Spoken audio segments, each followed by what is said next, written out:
মধ্যপ্রাচ্যে বাড়তে থাকা উত্তেজনার মধ্যে যুক্তরাষ্ট্রের সহযোগী দেশগুলোর প্রতি কঠোর হুঁশিয়ারি দিয়েছে ইরান। তেহরান বলছে ওয়াশিংটনকে সামরিক সহায়তা দেওয়া যে কোনো দেশ যুদ্ধের আগুনে জড়িয়ে পড়তে পারে। একই সঙ্গে কূটনৈতিক সমাধানের সম্ভাবনাও পুরোপুরি নাকচ করছে না দেশটি। মধ্যপ্রাচ্যের সামরিক উত্তেজনা ক্রমেই তীব্র হচ্ছে। এমন পরিস্থিতিতে যুক্তরাষ্ট্রের সহযোগী ও অংশীদার দেশগুলোর প্রতি নজিরবিহীন কড়া হুঁশিয়ারি দিয়েছে ইরান। ইরানের যুদ্ধকালীন সামরিক কমান্ডের প্রধান মেজর জেনারেল আলী আবদুল্লাহি বলেছেন, যুক্তরাষ্ট্র দ্রুত একটি পূর্ণাঙ্গ আঞ্চলিক যুদ্ধের দিকে এগুচ্ছে।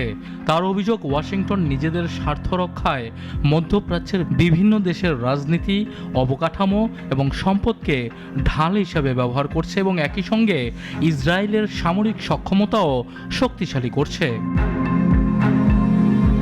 তিনি মুসলিম দেশগুলোর প্রতি আহ্বান জানিয়ে বলেন, যুক্তরাষ্ট্রের সঙ্গে সামরিক সহযোগিতা ও জোট পুনর্বিবেচনা করা উচিত।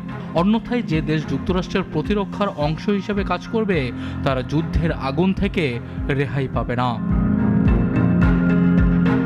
এই সতর্কবার্তা আসে এমন এক সময় যখন বিভিন্ন আন্তর্জাতিক গণমাধ্যমে খবর প্রকাশিত হয়েছে যে যুক্তরাষ্ট্র ইসরায়েল ইরানের বিদ্যুৎ কেন্দ্র, পেট্রোকেমিক্যাল স্থাপনা এবং অন্যান্য গুরুত্বপূর্ণ বেসামরিক অবকাঠামোতে বড় ধরনের হামলার পরিকল্পনা করছে।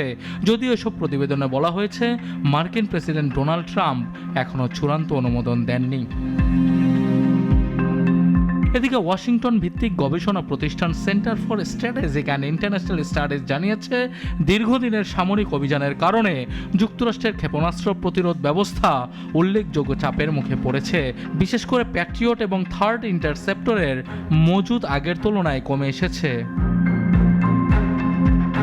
অন্যদিকে ইসরায়েল বলছে, ইরানের জ্বালানি অবকাঠামোতে হামলার আগ্রহ তাদের রয়েছে, তবে যুক্তরাষ্ট্র এখনই সেই অনুমোদন দিচ্ছে না, কারণ এতে পুরো অঞ্চলে বড় ধরনের জ্বালানি সংকট তৈরি হতে পারে বলে আশঙ্কা করা হচ্ছে।